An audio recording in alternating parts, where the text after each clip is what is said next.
In the 48 Laws of Power, Robert Greene asserts that whether you like it or not, you're part of a never-ending game of power. You're either striving for and wielding power, or you're a pawn being played by someone more powerful than you. You choose your role. This book is for those who prefer to be players rather than pawns.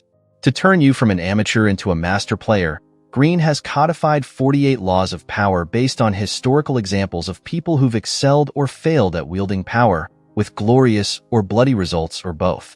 Covering a span of more than 3,000 years, the 48 Laws of Power includes 48 pieces of wisdom from men and women across a variety of international civilizations that all share a common thread.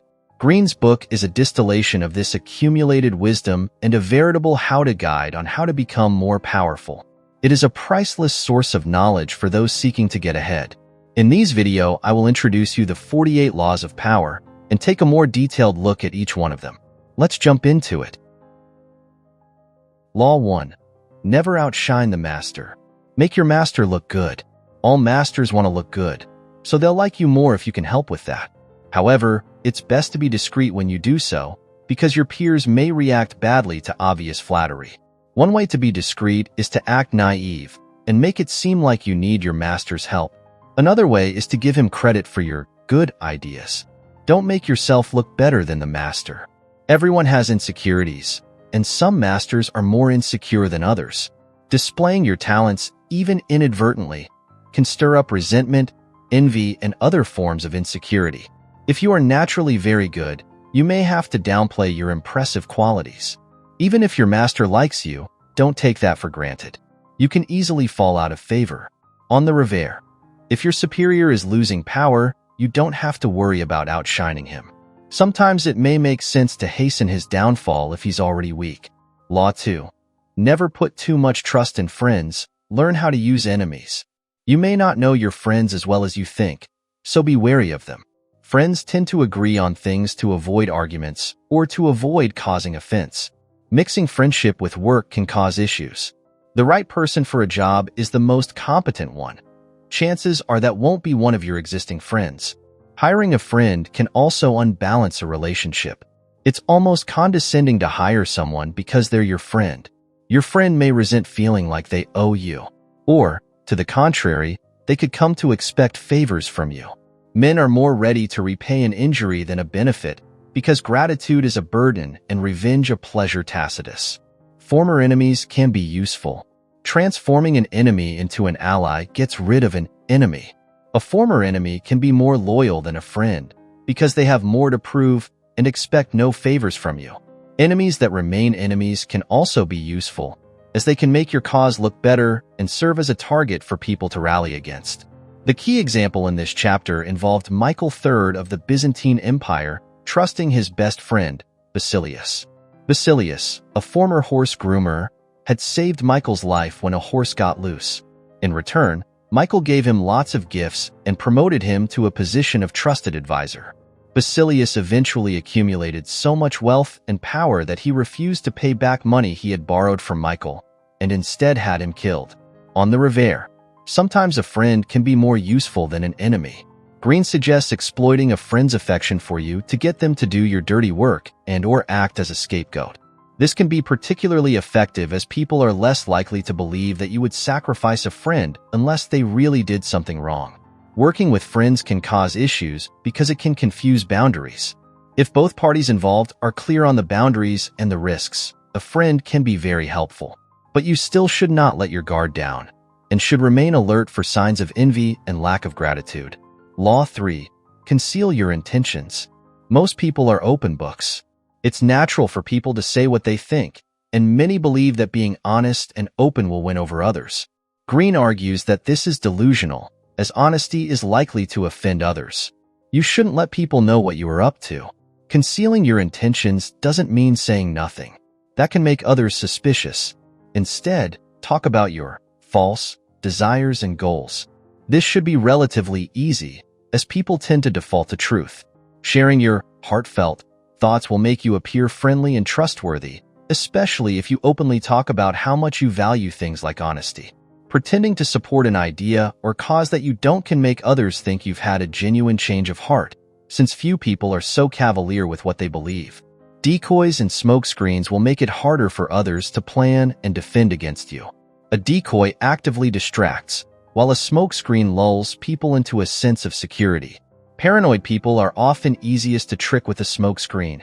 They can be blinded by a smokescreen that plays into and confirms their suspicions. Some smokescreens discussed include facial expression, bland, unreadable, a noble gesture. People like to believe these are genuine, and pattern. We tend to think patterns will continue. Cultivate an air of mystery. Being too open will make you predictable and familiar, such that people won't respect or fear you.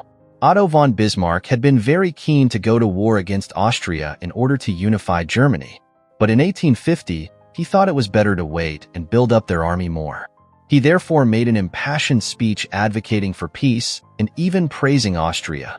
On the back of that speech, the king made him a cabinet minister. A few years later, Bismarck became the Prussian premier. He then led a war against Austria. When trying to seduce someone, playing hot and cold can create a sense of excitement. People like being led along and confused. But when someone knows that you are doing that deliberately in order to seduce them, it's very off-putting. Actions that initially appeared charming look skivvy once people know what you're up to. On the other hand, if you try to act naive when you already have a reputation for deception, you'll come off like a hypocrite. In such cases, it's best to fess up and act like a repentant rogue. People eventually catch on to colorful smokescreens and spectacles, so they cannot be used forever. Law 4. Always say less than necessary. Being vague and ambiguous can impress people and make you look better than you are. The more you say, the more likely you are to trip up. Words cannot be taken back, so must be controlled carefully. For example, Coriolanus was a Roman general who sought to become consul. He was well regarded because of his military successes, but he ruined it all by saying too much about what he truly thought of the plebeians. In contrast, the less you say, the more room there is for other people to fill in the silence. That can give you valuable information. On the other side, silence can arouse suspicion and insecurity. People could also misconstrue an ambiguous comment in a way you had not intended. Sometimes it's better to use words as decoys and smokescreens. Law 5. So much depends on reputation. Guard it with your life. Guard and control your own reputation. Your reputation affects how the world judges you. Maintaining control over your reputation can therefore give you some control over others' judgments of you. Your reputation precedes you, so it can work for you before you do anything. Base your reputation on a single good quality. If you've already tarnished your reputation, try to associate with someone whose reputation counteracts yours. Destroy your enemies by attacking their reputations. Attacking another's reputation is particularly potent when you have less power than they do, as they have more to lose. However, attacking someone else's reputation can backfire and ruin your own reputation by drawing attention to your own pettiness. Greene uses the example of Zhuge Liang, referred to as Zhuge Liang, in the book In China's Three Kingdom Period. Liang had a reputation for being extremely clever. He was able to use this reputation to great effect when he found himself in a small town with very few soldiers as his enemy, Sima Yi, approached with many troops. Instead of panicking, he opened the city gates, sat on top of the city wall, and played his lute. When Sima Yi arrived, he saw Yang in an apparently unguarded town. Suspecting a trap, he retreated. Law 6. Court attention at all costs. Stand out and attract attention. Being ignored is terrible. When you're starting out, focus on attracting attention. One way to do this is to attack the most visible, powerful person you can find. It doesn't matter if it's good or bad attention, as it's better to be attacked than ignored. This law contradicts some of the laws above. While Greene refers to the case of P.T. Barnum attracting all sorts of attention to get people to attend his shows, he says that this rule applies to all professions. That rule may work for show business, but I would wager that in most areas, negative attention is, well, bad. The other point in these law says create an air of mystery. Mystery creates anticipation and excitement. People never get sick of it because they have to constantly interpret it. Being mysterious puts you in a superior position to others. They have to work to figure you out. You don't have to be grand or awe-inspiring to create mystery. Since people are generally open books, you can set yourself apart by simply holding back, keeping silent, and doing some unexpected or ambiguous things on occasion. People's imaginations will do most of the work. There's quite a few ways in which this law can reverse. While Greene recommends attracting attention at all costs at the start of your rise, he cautions that you have to adapt and change up your methods as you rise higher, else the public will get bored with you. Be careful that your air of mystery doesn't become a reputation for deceit. Mystery should feel like a game. It should not come off threatening. Sometimes attention and scandal is the last thing you want. Know when to court attention and know when to withdraw. For example, the attention you attract shouldn't challenge the reputations of those above you. Being too desperate for attention looks insecure. Law 7. Get others to do the work for you, but always take the credit. Credit for work is important. Make sure others don't steal credit for your work. Getting credit for other people's work can give you the appearance of efficiency and speed. Using other people's work will save you time and energy. This doesn't have to be dishonest. You could hire people to work for you and take their work that way. Thomas Edison was really more of a businessman than a scientific thinker. He spotted opportunities and stole other people's ideas, including those of Nikola Tesla. Very few politicians write their own speeches. Most use speechwriters. You could always use learning from the past, standing on the shoulders of giants. On the other side, it can look bad if people see you take credit for others' work, especially when your power is shaky. Sometimes you should let others share the credit, such as when you have a master above you. Henry Kissinger, for example, took credit for the work of those below him, while giving credit for his work to those above him. Law 8. Make other people come to you. Use bait if necessary. Making your opponent come to you achieves several things. A. You have control over the situation. Being in familiar territory is an advantage, not just for war, but also for negotiations and meetings. A. Your opponent has to abandon their original plans, yet they maintain an illusion of control. A. Your opponent wastes energy coming to you. Making your opponent come to you is about staying back, keeping calm, and being patient. Resist the urge to act on your emotions, especially anger. Don't react to events, direct them. In contrast, aggressive or impulsive people react to events.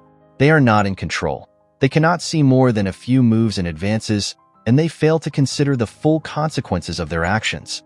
When Napoleon was exiled to Elba, in Italy, his former foreign minister, Talleyrand, believed he needed to be banished further away. Instead of arguing his case with the other statesmen, Talleyrand lay a trap for Napoleon. Conspiring with the foreign ministers for England and Austria, Talleyrand set up an opportunity for Napoleon to return and take over France. However, Talleyrand knew that France was almost bankrupt, so Napoleon's reign would not last long. Sure enough, Napoleon was defeated at the Battle of Waterloo merely 4 months after escaping from Elba. This time, Napoleon was exiled to Africa. An interesting example in this chapter concerns signs saying, "Beware of pickpockets." Pickpockets need to know which pocket to pick. When people see a sign reminding them of the dangers of pickpockets, they check the pocket where they keep their wallet. Apparently, some pickpockets even put up their own "Beware of pickpockets" signs to obtain this information. But striking suddenly and aggressively can sometimes be more effective than holding back. A fast attack can force your opponent to react without having time to think. While it's the opposite of making other people come to you, the underlying principle is the same. It's about maintaining control and wresting control from your opponent. Greene recommends making your opponent come to you when you have time on your side, and you and your opponent are at least equal in strength. However, if your opponents are weaker, then time could just give them chance to recover. A sudden attack may then be the better option. Law 9. Win through your actions, never through argument. Arguments stir up resentment, even if, or especially if you win. When you argue with someone more powerful than you implicitly impugn their intelligence. Even if someone agrees with you outwardly, they may still secretly resent you. Actions avoid making others feel offended and defensive. Words have the potential for misinterpretation. Actions speak louder than words. Their proof is salient. People can't argue with something they've seen for themselves. The only reversal Greene gives for this law is that you can use arguments to distract and confuse when caught in a lie. Law 10. Infection. Avoid the unhappy and unlucky. Humans are affected by other people's moods, emotions, and even ways of thinking. Emotionally unstable and unhappy people are particularly infectious because their emotions are so intense. This can hurt you as you waste time and energy dealing with them. Your reputation can also suffer by associating with them. You can recognize an infector by their turbulent past, unstable work history, and relationships. When you suspect you know such a person, don't argue or try to help. Just get away as soon as possible. On the flip side, some people have a good, cheerful energy around them. Associate with people who counter the worst qualities in you. E.g., if you are gloomy, befriend someone cheerful. If you are a loner, befriend someone outgoing. Don't associate with someone who shares your defects, as that will reinforce them. Law 11. Learn to keep people dependent on you. Thus, a wise prince will think of ways to keep his citizens of every sort and under every circumstance dependent on the state and on him, and then they will always be trustworthy. Niccolò Machiavelli. Being relied on gives you freedom and security. When people depend on you, you can make them do as you wish without having to strong-arm them. Independence is not power. Power involves a relation between people. A completely independent person in the woods has freedom, but not power. To make people depend on you, you may have, or develop, a skill or talent that cannot be replaced. Even if you can be replaced, you have power if you have better options than your master. If you don't have an indispensable skill or talent, you can make others think you do. But real dependence is stronger than the faked kind. Knowing others' secrets is another way to make others dependent on you. Who to make depend on you? If people who are already powerful will not depend on you. It's easier to make a weak master depend on you. This is what Otto von Bismarck did, first with the king, Frederick William IV, and later his brother, William. You do not necessarily have to make yourself indispensable to the master. You could be indispensable to someone else in the chain, so long as that person is indispensable to the master, or to another indispensable person in the chain. Note, however, that if your master depends on you, he may not love you. He may actually resent or fear you, but fear can be controlled more easily than love. Law 12. Use selective honesty and generosity to disarm your victim. Most people have built-up defenses. Acts that appear honest, noble, or generous can distract them and disarm their defenses. Greene suggests that a gift is often the perfect way to disarm people, because people tend to view others' actions cynically, but not a gift. The example used was the famous Trojan horse. Selective honesty is best deployed during a first impression. Once someone thinks you're honest, it takes a lot to shift their perceptions. A single act of honesty may not be enough. A reputation for honesty, built on a series of acts, however inconsequential, is much more effective. Reversal. Since this law involves people's emotions, it is dangerous. If people find out that you're disingenuous, their warm feelings towards you will be replaced with violent hatred. If you have a reputation for deceit, acting honest will just look suspicious. In such cases, best to own up to your dishonesty and play the rogue. Law 13. When asking for help, appeal to people's self-interest, never to their mercy or gratitude. People are more likely to help you when you appeal to their self-interest. 1. If you remind someone of how you helped them in the past, or how they owe you, they can easily ignore you. Gratitude is a burden. People hate feeling like they owe you. 2. Don't confuse your needs with the other person's needs. Many people can't see beyond their own needs. When you seek help from someone, they probably couldn't care less about your needs. Reversal. Some people find an appeal to their self-interest off-putting. They may prefer to be able to help you out and look or feel magnanimous and superior. They don't want to appear like they are simply motivated by their own self-interest. The key is working out what the other person needs and values, what makes them tick. Law 14. Pose as a friend, work as a spy. Information about your opponents is very important. Good information can also make you look good. It can make you seem charming, able to anticipate another person's needs, clairvoyant, even. Most people won't tell you everything and will often take care to hide important information such as their weaknesses, true motives, etc. Finding out information on other people is not that difficult. You can use spies, but this is indirect. Your spies might not be very good, or they may turn on you. If you are the spy, you don't have to worry about that. The key is to get other people to talk while revealing very little. Talleyrand, the French foreign minister, was great at this. He might let slip some false information and see how others reacted. For example, he might tell others that he had heard the Tsar of Russia was planning to arrest his top general for treason. By watching others' reactions, he could tell who seemed excited by a weakening of Russia's army. Social gatherings are a good place to obtain information, as people tend to let their guards down. Moreover, not only will they give you information, they may think you're interested in them personally and treat you like a friend. Pretending to share a secret yourself, or sharing an innocuous one, can make others reciprocate by revealing valuable information. Another method is to deliberately contradict people and rile them up, so that they might lose self-control and let things slip. Reversal. You have to be delicate when spying. If people suspect you are trying to get information out of them, they will avoid you. Be alert also to disinformation.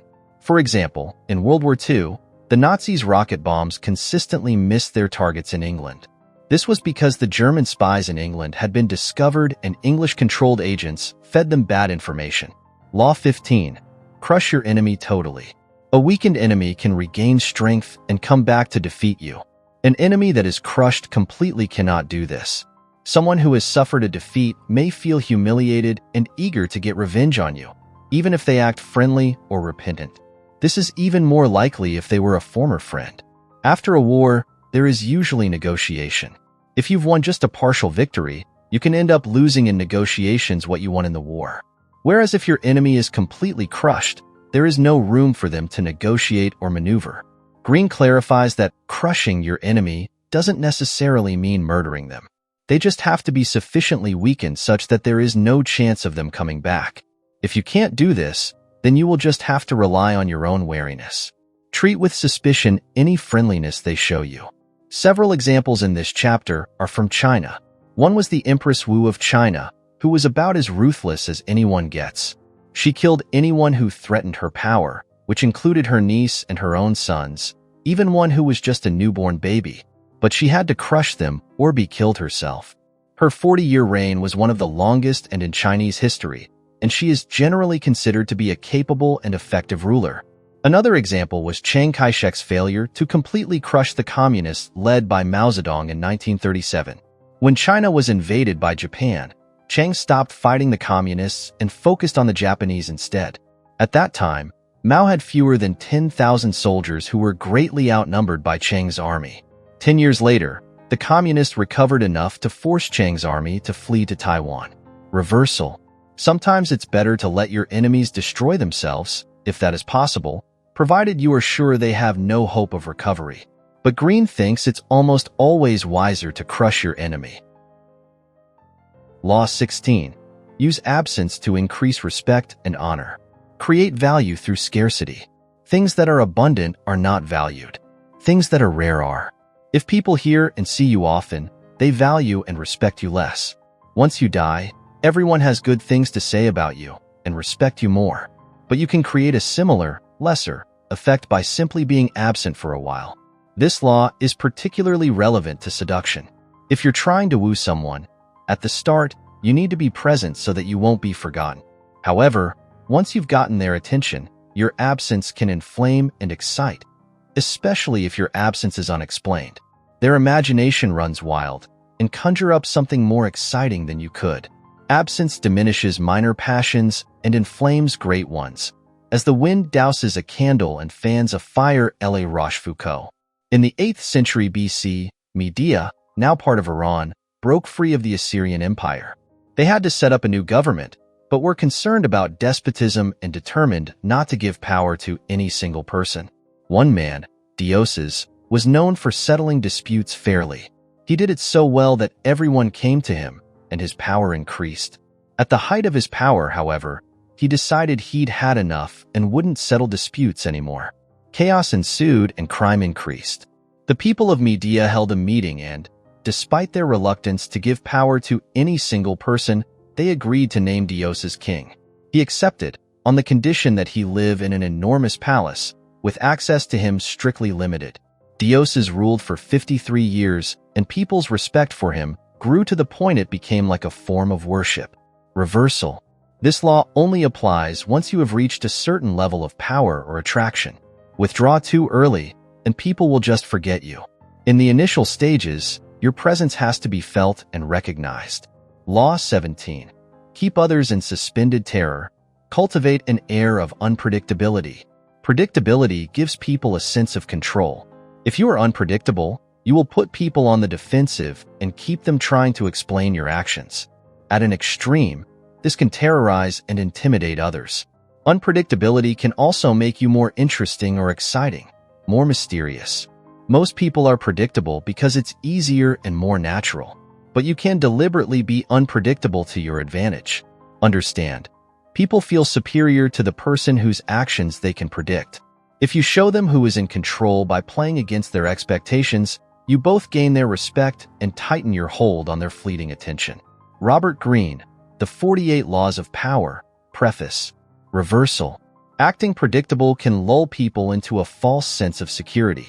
Your seemingly predictable actions can either set up a smoke screen behind which you do shady stuff, or they can allow you to occasionally do something completely unpredictable to unsettle your opponent.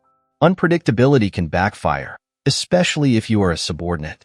Your unpredictable actions can disturb those higher up the chain. Law 18. Do not build fortresses to protect yourself. Isolation is dangerous. Isolation is bad because it cuts you off from valuable information.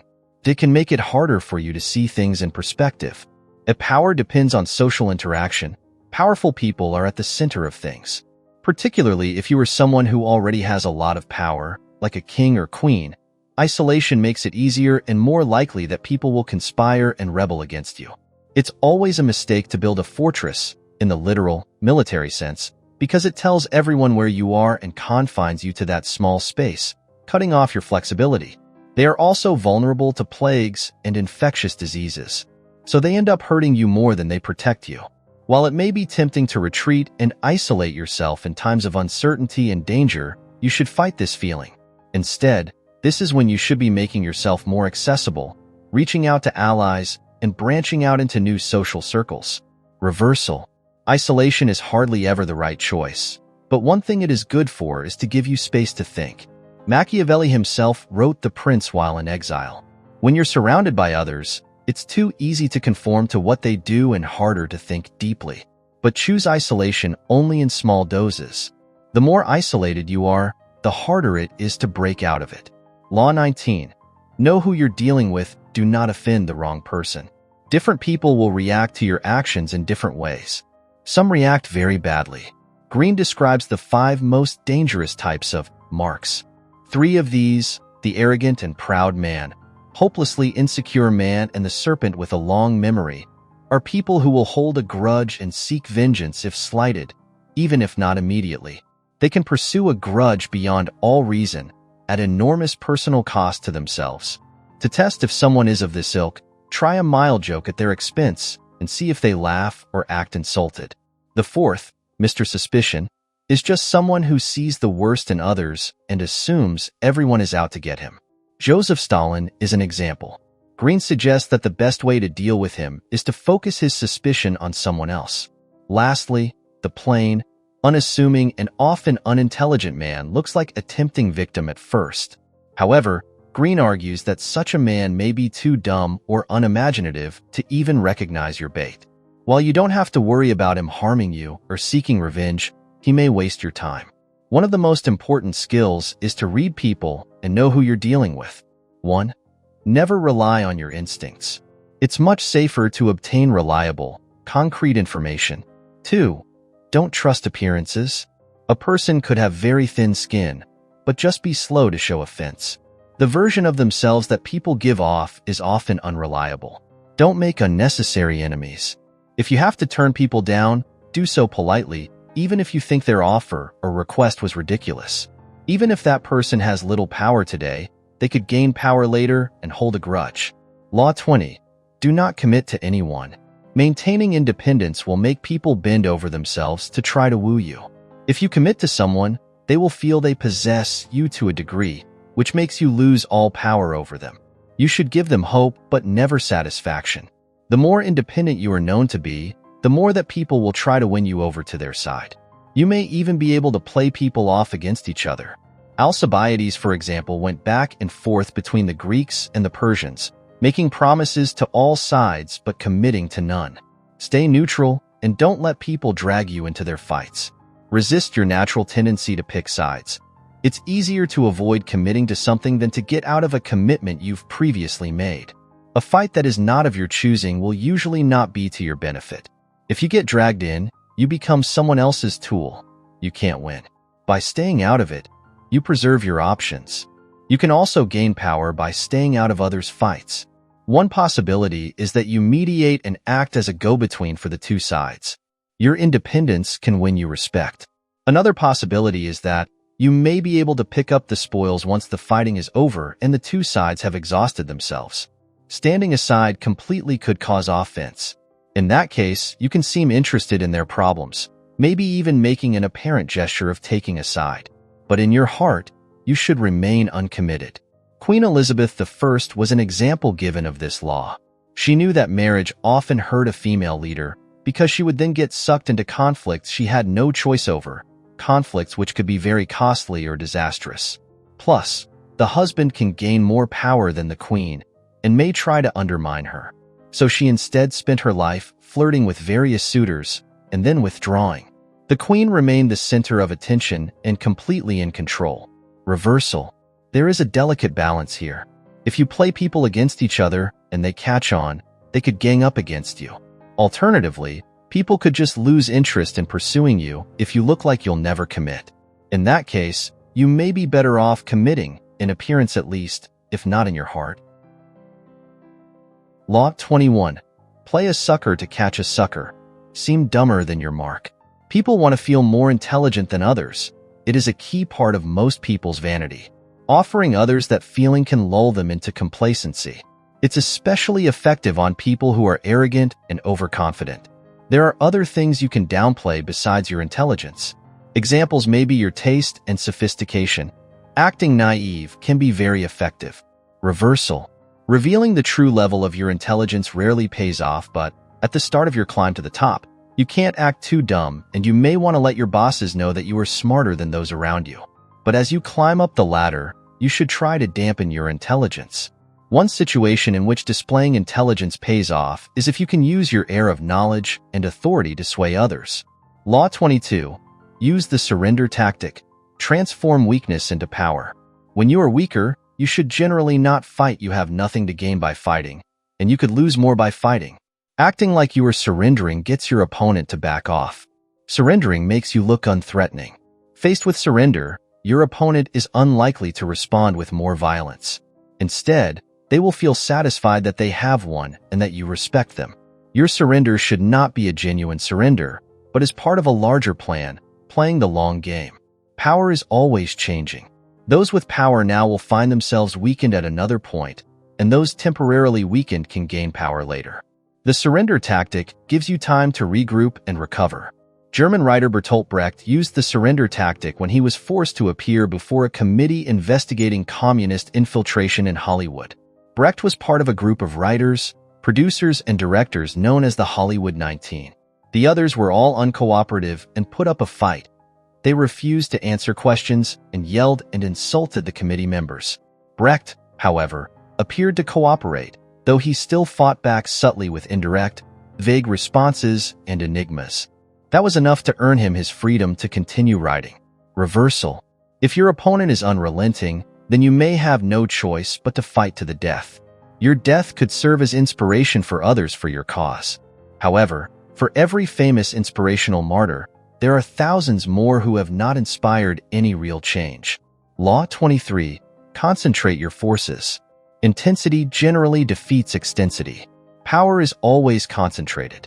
In any organization, it's a small group that calls the shots, and it may not be the ones with the apparent authority. To get to that power, you have to find the key person or people who control things behind the scenes and work on them. Reversal. Sometimes it is better to disperse your forces than to concentrate them.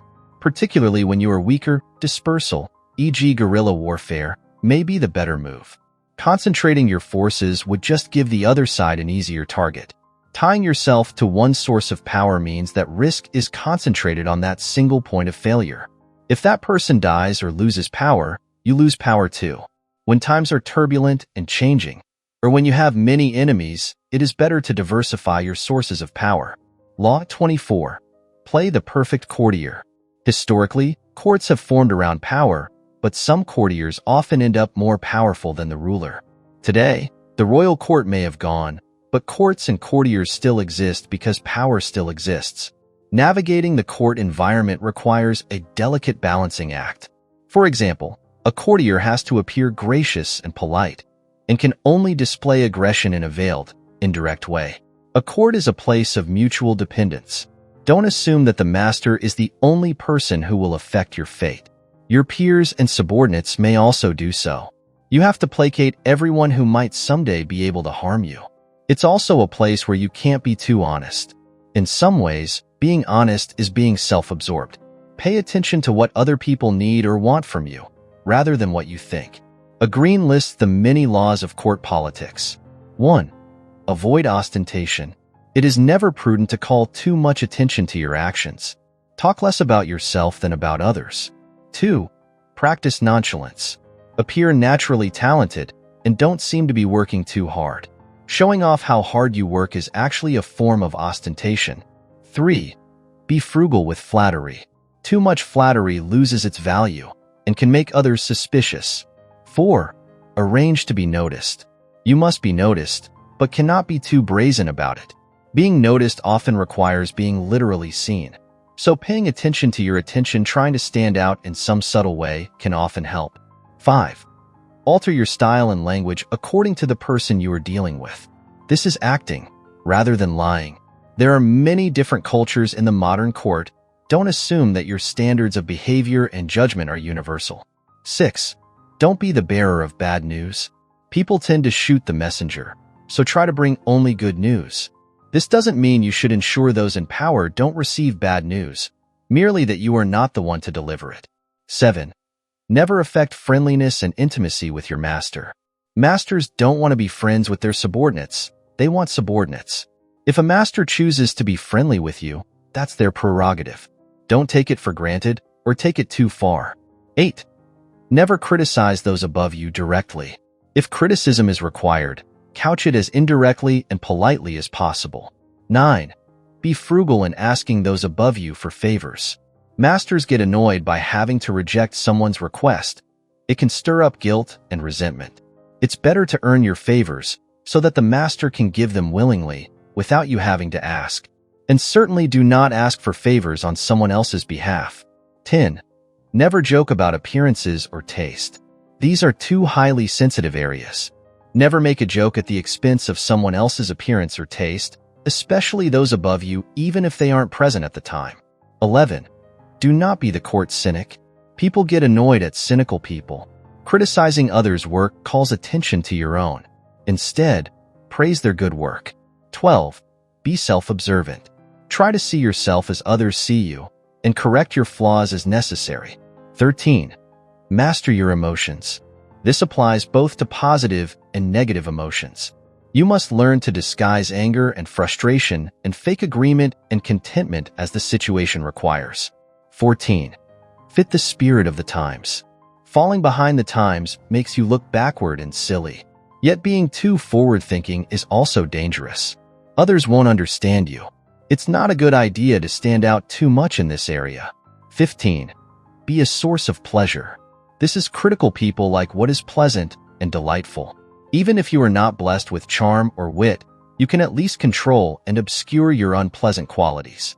There are many examples in this chapter, but one I found entertaining involved a painting depicting the historic Congress of Vienna following Napoleon's defeat. Jean-Baptiste Isabey had been commissioned to paint it, but he was faced with a dilemma. Talleyrand, the main French negotiator, told Isabey he wanted to occupy center stage in the painting. However, the Duke of Wellington, the main English negotiator, wanted the same thing. Isabey agreed to make the Duke the center of attention. Ultimately, he managed to please both men. He put Talleyrand in the physical center of the painting and the Duke at the side. But everyone's attention is focused on the Duke, so he is the center of attention. Law 25. Recreate yourself. Take your image into your own hands, rather than letting others define it for you. If you take the role that the world defines for you, your power is limited to the tiny part available in that role. But if you become an actor and play many roles, you are not so limited. You can take a role on and off like a costume. You don't need to be wedded to it. Even if you don't want to keep changing roles, you can at least choose an identity for yourself and set your own boundaries. Your role should look like: 1.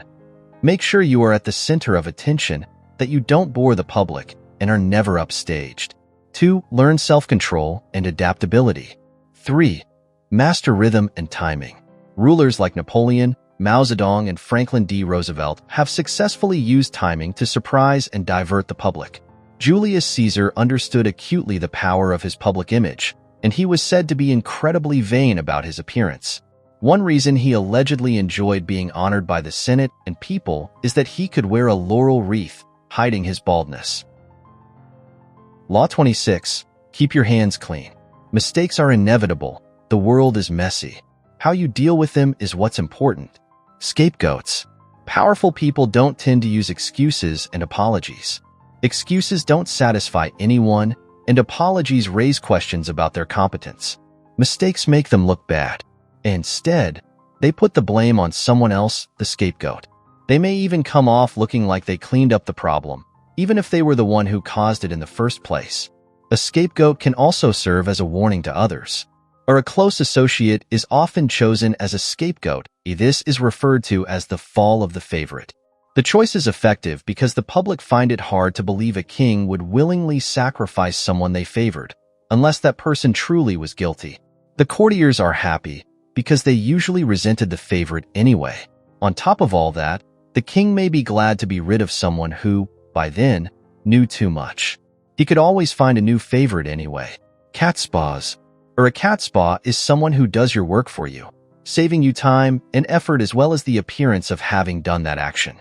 The term comes from a fable where a monkey grabbed a catspaw to get chestnuts out of the fire without hurting himself. The key to getting other people to do things for you is to disguise your goal. The catspaw will then think they're doing something for their own benefit, rather than for your ends. Overly aggressive people often make a good catspaw because they're usually more willing to get into a fight. Catspaws are commonly used for dirty or dangerous work. However, one example in the chapter involved the mere granting of a favor. Kuriyama Daisen wanted to help his friend pay back a loan, but recognized that such a favor would make his friend feel burdened by the obligation to reciprocate. He managed to accomplish his favor indirectly, letting his friend gift him a painting and giving him a valuable vase in return. Daisen then suggested his friend might want to give that vase to his creditor in exchange for having his debt forgiven. Reversal. This law requires extreme caution and delicacy. If people catch on that you've been pulling the strings behind the scenes, your actions could backfire. You may end up becoming the scapegoat yourself, being blamed for things you had nothing to do with. Sometimes it can benefit you to take responsibility for your own mistakes. Using a scapegoat that appears too weak can also elicit too much sympathy. They could become seen as a martyr. Usually it is better to choose a weak scapegoat, so they cannot fight back. But occasionally it makes sense to pick a stronger one that elicits less sympathy. Law 27. Play on people's need to believe to create a cult-like following. Having a large following gives you a lot of power. Creating a large following is not as hard as it may seem, because humans are very gullible. We have a desperate need to believe in something, and cannot linger for long in doubt and emptiness. Or larger groups are easier to deceive because they reinforce each other. People get caught up in a communal mood, becoming more emotional and less prone to reason. Groups have an infectiousness that overwhelms an individual's skepticism. Occults and charlatans thrive in times of change and turbulence, such as when organized religion started to decline and science increased in prominence. Or once people have strong beliefs, they become self-fulfilling. 5 steps of cult making. 1. Keep it vague and simple. Your appeal should be simple. Most problems have complex causes and solutions, but few people have the patience to deal with this. They want simple solutions. Promising them this will give you power. However, being too clear about how you do this is dangerous, so you have to be rather vague. But if you're too vague, you'll lack credibility, so you have to strike the right balance. Some ways to be vague include using words rather than actions. Actions are too clear. Giving simple things fancy titles, creating new words, and using numbers to make you appear knowledgeable. 2. Emphasize the visual and sensual over the intellectual. You have to overcome boredom and skepticism. Do this by using spectacle or theater, encouraging enthusiasm over rationality. Appeals to nature can be particularly effective, given the romanticism many people hold about it. 3. Borrow forms of organized religion. Give people rituals to perform, create hierarchies, rank people according to how devoted they are, and bestow on them names and titles. 4. Disguise your source of income. If you come off greedy, you'll lose your power. Yet there are advantages to surrounding yourself with riches, as it can act as proof that your methods work. You just can't reveal that your wealth comes from your followers themselves. 5. Set up an us versus them dynamic. This can be achieved by first making the club seem exclusive. Next, you manufacture an enemy, an outsider, who is determined to destroy the club. Anyone who expresses doubt about your claims can be painted as a member of this enemy group. Reversal. Once you've created a large group, if the group somehow sees through you, it'll become an angry mob with its attention focused on you. Dealing with people one by one, isolating them from each other, may therefore be safer. Law 28. Enter action with boldness. Don't do something if you're unsure about it. You won't be able to execute it well if you're plagued by doubts. Boldness makes you seem powerful. And seeming powerful is a big part of being powerful. Most people are timid and want to avoid conflict. Bold lies are more convincing because people mistake boldness for authority. Your boldness can put others at ease, removing their doubts and hesitation. People can sense weakness in others. If you're perceived as weak or hesitant, you'll become easy prey for others. Boldness and audacity can hide deficiencies. The sheer audacity of a bold lie, for example, can distract from any inconsistencies. Hesitation gives others time to think and plan. Boldness obliterates such opportunities. Few people are naturally bold. If you want to be bold, you have to practice it. A good place to start is in negotiations, especially when we are asked to set our own price. It's better to make a bold demand than to make piecemeal concessions, trying to meet the other person halfway. Your fears of being too bold are usually disproportionate to the actual consequences. It's usually worse to be too timid. Reversal. You shouldn't be bold all the time, just at the right times. Being bold all the time would offend too many people, so you have to be able to control yourself. While you should never be timid, acting timid can be helpful. At that point, it's not true timidity, but just a smokescreen. Law 29. Plan all the way to the end. Most people have only vague plans that involve things largely going to plan, resulting in a happy ending. When faced with unexpected obstacles, they merely improvise. If you think and plan ahead, you can outmaneuver them. Planning all the way to the end means you take into account all the various possibilities, permutations, and obstacles that might stand in your way. If you've thought through all the possibilities, you won't be surprised by them. You'll be prepared. You will therefore be better placed to react calmly and thoughtfully. Planning all the way to the end will make you better equipped to stop when you've reached your goal. The most ordinary cause of people's mistakes is their being too much frightened at the present danger, and not enough so at that which is remote. Cardinal de Retz. Reversal. Plans must include alternatives and some flexibility. A plan that is too rigid leaves you unable to deal with unexpected events. However, most people tend to plan insufficiently, rather than too much. There's no benefit from refusing to think far into the future and planning to the end. Law 30. Make your accomplishments seem effortless. Conceal all the effort and practice you put into your work. If your acts come off effortlessly, it will make people think that you have a natural gift or talent, and that you have the potential to do even more.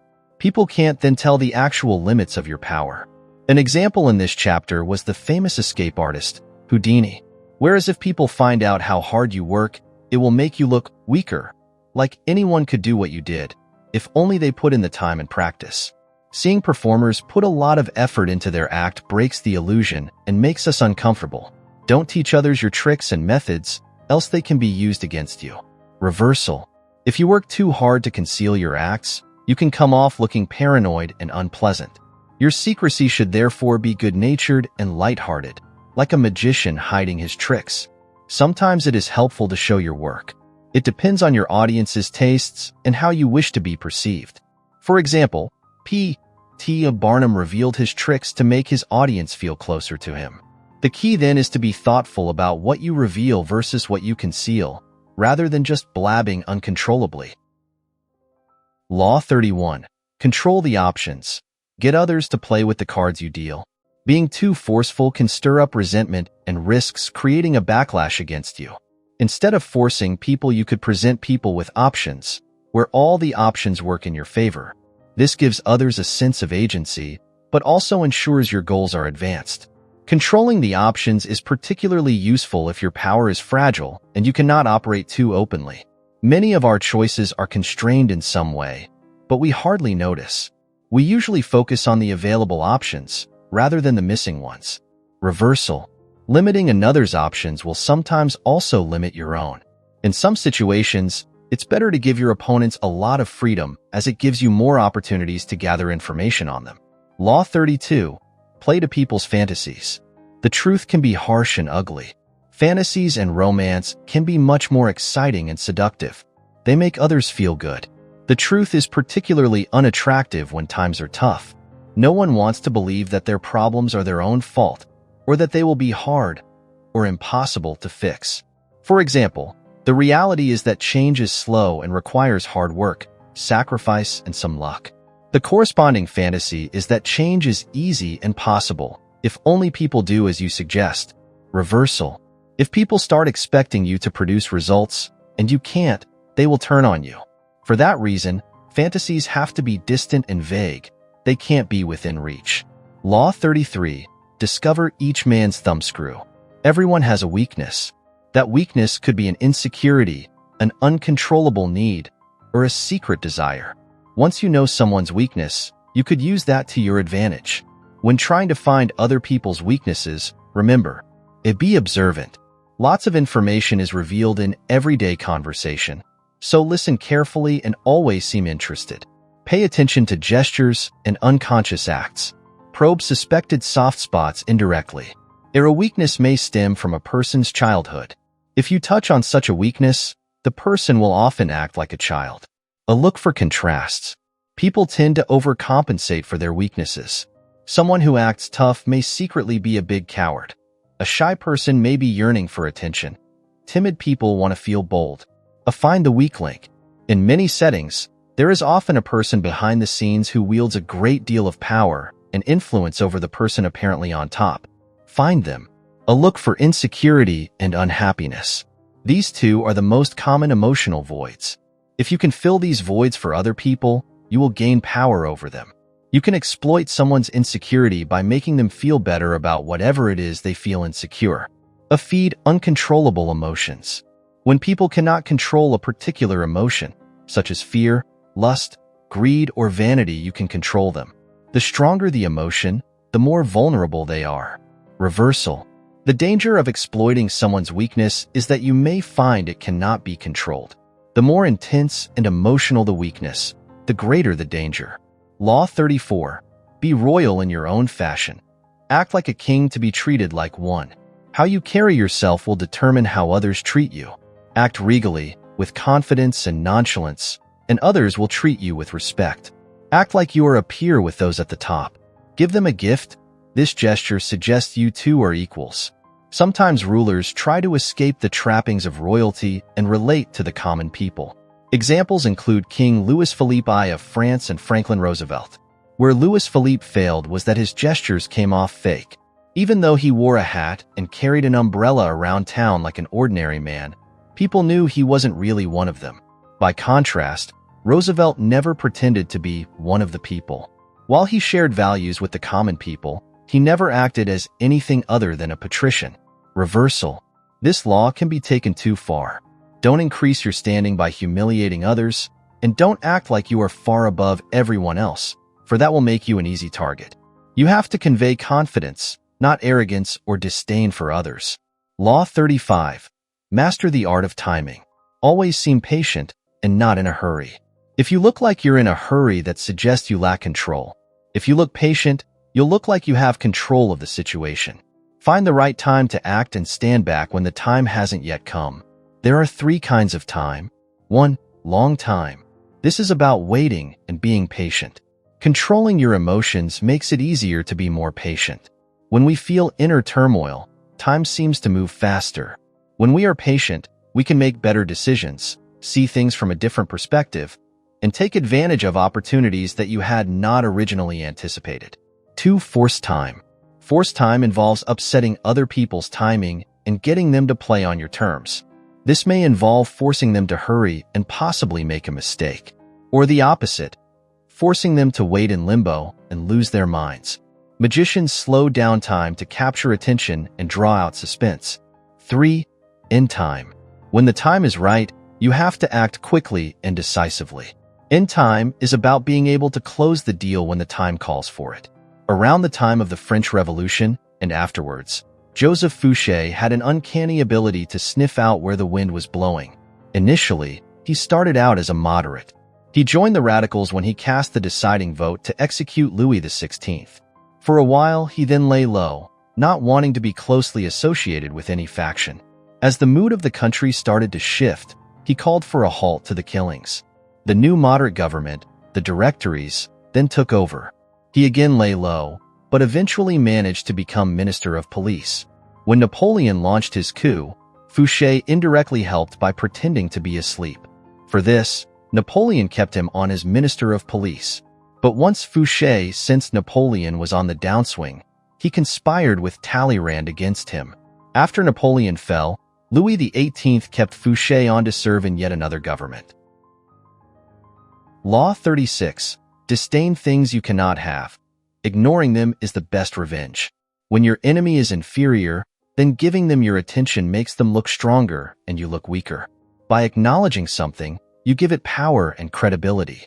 Even if you manage to defeat them, you may create sympathy for the weaker side, so it's a lose-lose situation. Wanting or being affected by something, particularly when that thing is minor, makes you seem weak. It can also be counterproductive. The more you desire something, the more it eludes you. The same goes for mistakes. If you try to fix them, you may just make things worse. Often it's better to ignore something or show contempt for it. You can choose to let something bother you, or you can choose to give it your attention. Ignoring someone can really infuriate them, especially if what they want is just to get to you. If you really cannot ignore it, then do away with it in secret. Just don't shine a spotlight on it. In 1916, Pancho Villa, a Mexican rebel leader, led a raid of a U.S. town in New Mexico, killing 17 Americans. The U.S. President, Woodrow Wilson, sent out an army of 10,000 soldiers, the punitive expedition, to capture Villa. But the longer the expedition went on, the weaker and more ineffective the U.S. looked and the cleverer Villa looked. What started out as a minor annoyance became an international embarrassment for the U.S. Another example was when the Catholic Church refused to recognize King Henry VIII's marriage to and Bullen. He was still married to Catherine. The king responded by breaking with the Catholic Church, disregarding the Pope's authority, and setting up the Church of England instead. Reversal. While most problems go away on their own, some will fester and grow. Publicly, you should appear to ignore and show contempt for it. But privately, you should monitor the situation and deal with it if needed. Law 37. Create compelling spectacles. Images and symbols are more powerful and convincing than words. They short-circuit the rational, thinking parts of our brain and go straight to the emotional parts. Pay attention to how you arrange things visually. Color affects how we feel about things. Red, for example, conveys power and urgency. Spectacles can also act as a smokescreen, distracting others from what you do.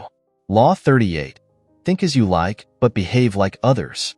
Being too unconventional can work against you. Others may think you look down upon them for being conventional and may punish you for it, even if it's just by isolating you. Even something that seems relatively innocuous, like being enamored with another culture, is threatening because it implies that other culture is superior to your own. Arguments do not tend to win people over to your views. Arguments offend more people than they convince, simply because people's views tend to be emotionally held, rather than rationally held. The majority of people do not want to reconsider their thinking. They will therefore react in a hostile manner when you challenge them, even if indirectly. Blending in is much safer, especially when you don't have much power. You can still hold your true views privately, but you have to be careful in how you express them and who you express them to. When you gain more power, you may work on trying to convince others to your views. Disagreement is regarded as offensive because it is a condemnation of the views of others. Baltasar Grayson. Tommaso Campanella was a monk and philosopher who held atheist views. At the time, however, the Catholic Church was dominant and was persecuting non-believers. Campanella wrote a book, Atheism Conquered, which purported to illustrate how wrong atheism was. However, in setting out the arguments for each side, he made the case against Catholicism much more eloquently than the case for it. But Catholics could not persecute Campanella for writing the book because it endorsed Catholicism at face value. Reversal.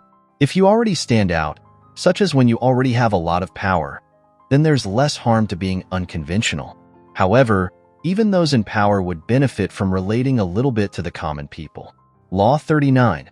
Stir up waters to catch fish. Anger and emotional reactions look bad. At first, anger may instill fear in others, but as time passes it can backfire. People become concerned that the angry person is unstable, or they may resent what he says in anger. Showing frustration is showing weakness. It demonstrates your lack of power and control and comes off petulant. It also looks silly, as anger is usually disproportionate to the annoyance. Don't take things personally. If someone gets angry at you, and their anger is disproportionate to your offense, resist the urge to get angry back. Remember that you are not the sole cause of their anger. They probably have issues going back much further, and it's not worth your time unpacking all those. The best response to a hothead is usually indifference. You can turn this to your advantage by making your enemies angry and flustered. Emotions such as pride, vanity, love, and hate tend to be uncontrollable once stirred up. The most important of these skills, and power's crucial foundation, is the ability to master your emotions. Emotions cloud reason, and if you cannot see the situation clearly, you cannot prepare for and respond to it with any degree of control. Robert Greene, The 48 Laws of Power, Preface. A large nettle tree grew next to the monastery of High Priest Ryagaku. The people gave him the nickname Nettle Tree High Priest. Annoyed by this, he cut down the tree. The stump was still left, so people called him Stump High Priest. More furious than ever, he had the stump dug up and thrown away, leaving behind a big ditch. People then called him Ditch High Priest. Reversal. Be careful. Playing with emotions is like playing with fire. Test the waters first to understand your enemy. Don't stir up sharks. Law 40. Despise the free lunch. Things that appear free usually are not. Everything has a cost. Something that is offered for free may actually be a trick, or it may saddle you with a future obligation. Greedy people overlook the important things that power depends on in their eagerness to get rich quickly. When something is worth it, it's worth paying for. Paying full price can protect your independence, freedom, reputation, time, and peace of mind. In short, some of your most valuable resources. Being generous with your money and paying full price makes you look powerful. Miserly people look petty. Money can buy power, but it has to circulate to do so. Gifts are powerful because we receive gifts as children and see them as signs of love and approval. Giving others gifts places them under an obligation and softens them up. It implies that you two are equals, or that you are superior to the recipient. But you have to give discriminately. The more often you give, the less power each gift has. If you give freely to everyone, the recipients of your gifts won't feel special. The worth of money is not in its possession, but in its use. Aesop's Fables. Reversal. Dangling a free lunch can help you swindle and deceive others. Law 41. Avoid stepping into a great man's shoes. If you come after a great person or have a famous parent, you'll have to double your accomplishments to stand out. You cannot project power from the shadows of a mighty predecessor. Famous and successful men often start out with nothing and gain success on their own merits. When they have children, they tend to be domineering and controlling, believing that their way is the only way, because it worked for them. Their children then become timid, cautious, and risk-averse. They learn to apply old tactics that worked for their fathers even though the world has now changed. Ways to get around this include 1. Using symbolism to signify your difference. For example, Louis XIV did this by building a new palace at Versailles instead of using the traditional French palaces. 2. Do something completely different, thereby thwarting any comparisons. For example, Augustus didn't attempt to outdo Julius Caesar's theatrical tendencies, instead opting for an austere and dignified style. 3. Make sure you don't become complacent. Remain ever vigilant to the demands of a changing world. Alexander the Great is very unusual. His father, King Philip, had conquered most of Greece, but Alexander still managed to surpass him. Alexander intensely disliked his father and openly defied him, desperate to prove himself. Reversal. You can use a predecessor's reputation to your advantage during your rise to power, but be prepared to discard it and differentiate yourself once you have gained power. For example, Napoleon III relied on the name of his granduncle Napoleon Bonaparte in his ascent to Emperor of France. Once there, he showed how his reign would be different. Doing things differently from your predecessors, just for the sake of being different, can look juvenile. There may be good practices from the past that are worth keeping. Make sure you can justify your actions on their own merit. If you can't, if you are mediocre, it may be wiser to learn from your predecessors. Law 42. Strike the shepherd and the sheep will scatter. In every group, power is concentrated in the hands of just a few individuals, even there is a veneer of democracy. When you understand who controls the group dynamics, you can work on them directly. Trouble and dissent can often be traced back to a single source that infects others. Troublemakers hide within the safety of a group. Once you identify a troublemaker, don't bother trying to change them or attack them. Just isolate them, so they cannot infect the rest of the group. Isolating may be physical, e.g. banishment, political, removing their support, or psychological, alienating them with slander. When someone is isolated, they are more vulnerable and susceptible to your influence. Con artists and pickup artists both seek to deliberately isolate people, or locate those who are already isolated. Reversal. If you're isolating someone, make sure they won't be in a position to get revenge on you. Sometimes it's better to keep them close to you, where you can watch them, than it is to risk creating an angry enemy. Law 43. Work on the hearts and minds of others. It's much better to make someone want to do something than to force them to. In the long run, seduction is more effective than coercion. Coercion may show quick results, but will eventually stir up resistance. Seduction may be slower, but it allows you to convert potential enemies into allies. To work on others' hearts and minds. 1. Read them and tailor your words accordingly. Some tics are common to all people: basic emotions like fear, love, and jealousy. But everyone has their individual quirks as well, things that particularly resonate with them.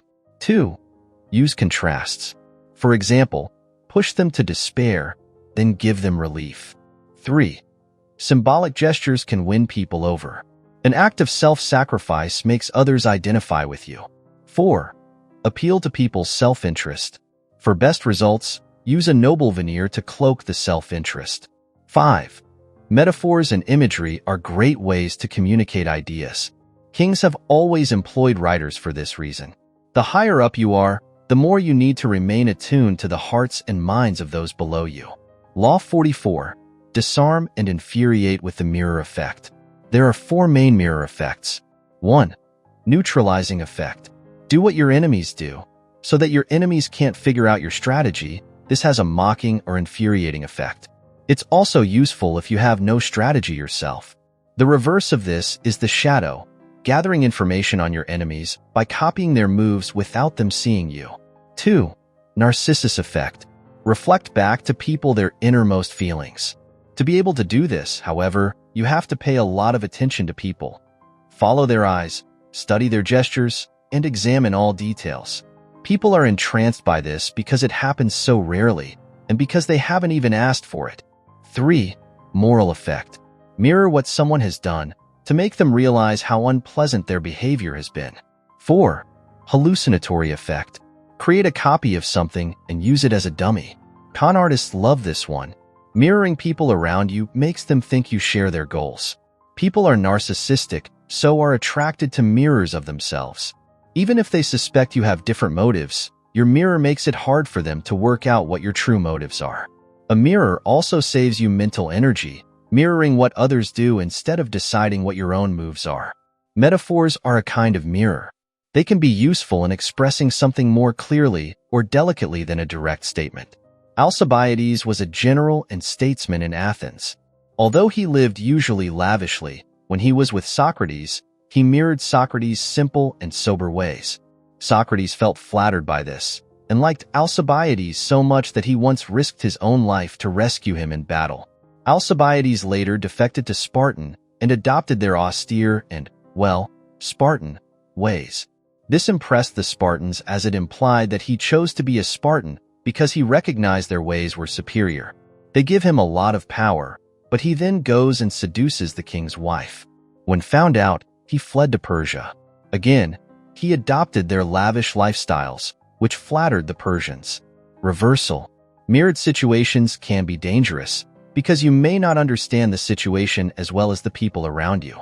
Moreover, you can suffer by comparison to things that have previously been in that situation, and you have no control over those associations. Law 45. Preach the need for change, but never reform too much at once. Change that is not managed well will be met with resistance, chaos, and possibly revolt. Getting rid of something familiar leaves a void, which you must fill. People latch onto familiar habits and rituals. Even if they recognize the need for change or desire change in the abstract, they may cling onto the past when faced with the actual threat of change. Don't underestimate the conservatism of those around you.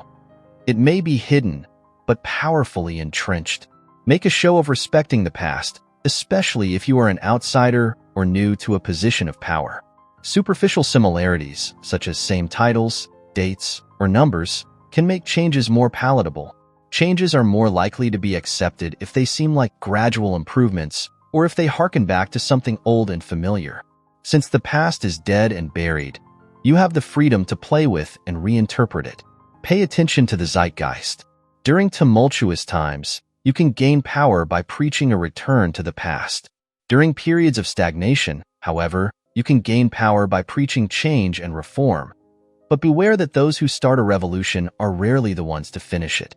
He who desires or attempts to reform the government of a state and wishes to have it accepted must at least retain the semblance of the old forms, so that it may seem to the people that there has been no change in the institutions, even though in fact they are entirely different from the old ones.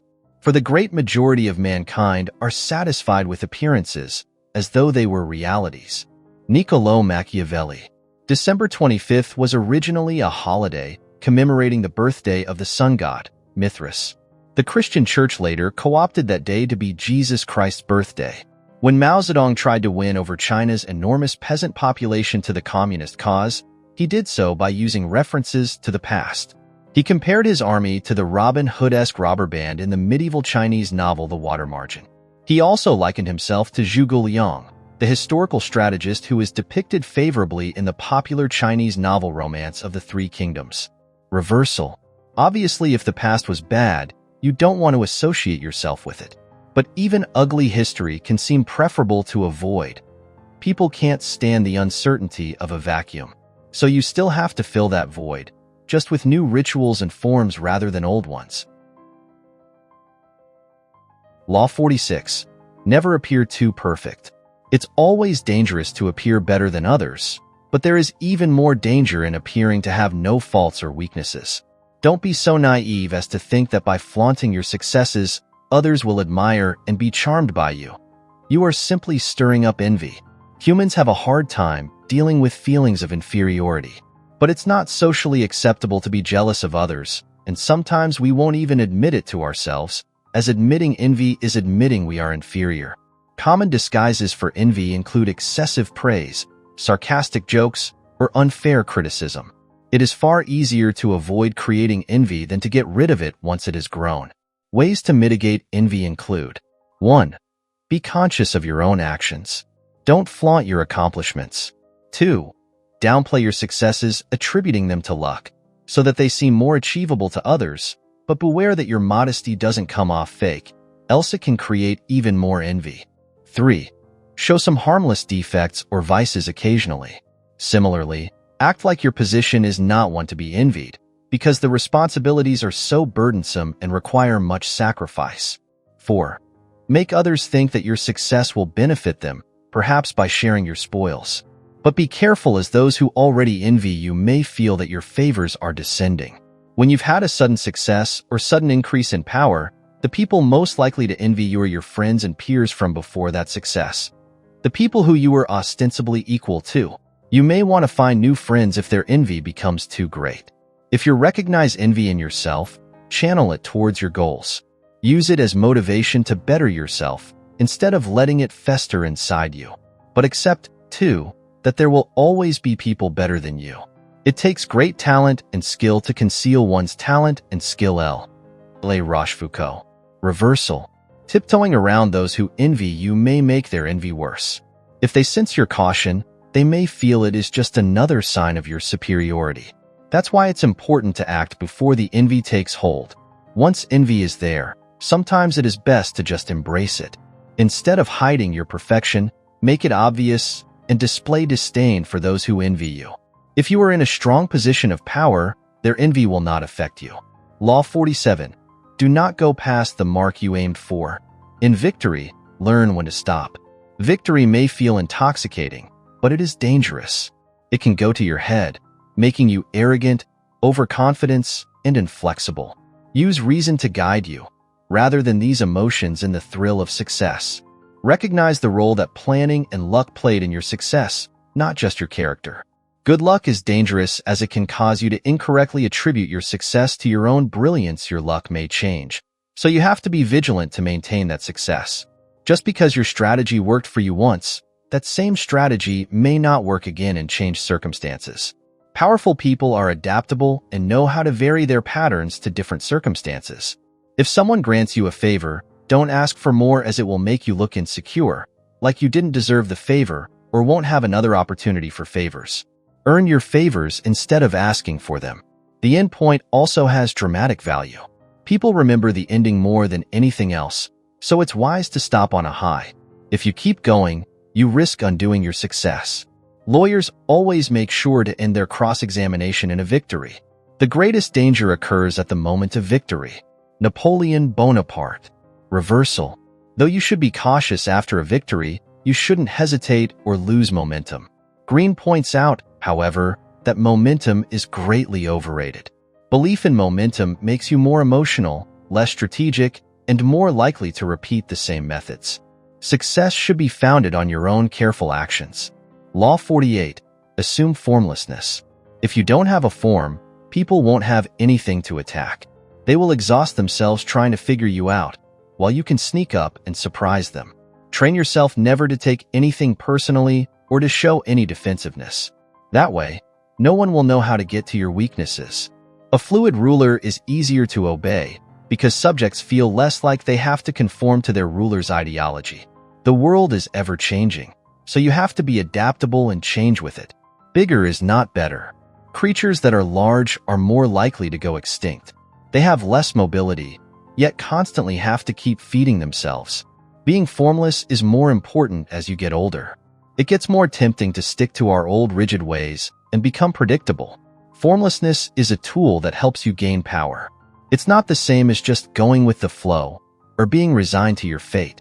In martial arts, it is important that strategy be unfathomable, that form be concealed, and that movements be unexpected, so that preparedness against them be impossible. The Book of the Huainan Masters, China. The Chinese game of Go, Wei Qi, is often compared to chess. However, Go is a more fluid game. You're not meant to try and control a particular area. You want mobility so that you can isolate your opponent in small areas and surround them. The aim is not to take your opponent's pieces directly, but to paralyze them. While chess is linear, position-oriented, Go is non-linear and fluid. Greene refers to the war between Athens and Sparta, which Sparta actually won. But Athens was creative and adaptable, while Sparta was rigid and unyielding. Sparta had always prioritized warfare over everything else. They had little interest in politics and economics. After the war, Athenian money flooded into Sparta. Sparta didn't know how to react. The city succumbed to corruption, and its discipline and rigid order slowly broke down. Reversal. Sometimes it makes sense to concentrate your power, while formlessness forces your enemies to exhaust themselves hunting all over for you. When you do finally assume a form and attack, you should hit with a powerful, concentrated blow. That's it for this video. If you found it helpful, please leave a like and subscribe to my channel. It keeps me motivated to post videos for you every single week. Thanks for watching and have a great day.